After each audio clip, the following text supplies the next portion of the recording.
All right, so gonna inspect here down by the trans. I'm actually kind of impressed. It's got a fresh U-joint up here. You know, Slippy Oak's got surface rust on it, but it's dry. Everything's really nice and dry, except of course, the shift selector seal. It's leaking at the shift selector seal. The trans lines obviously have been out at some point, and instead of somebody taking them out and doing it nicely, they just used unions, which I don't understand people doing that.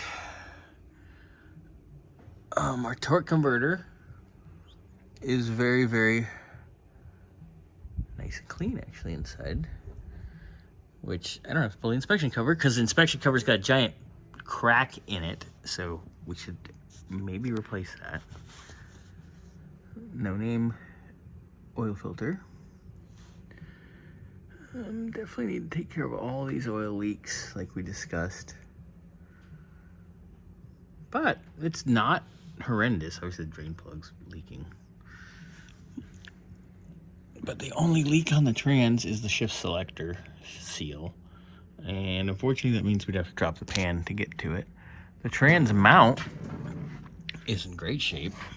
The transmission's been recently redone, rebuilt. It's not bad at all. So, obviously gonna need a new little booty thing for the shift cable, but that's not a big deal. So, not horrible in the land of the transmission.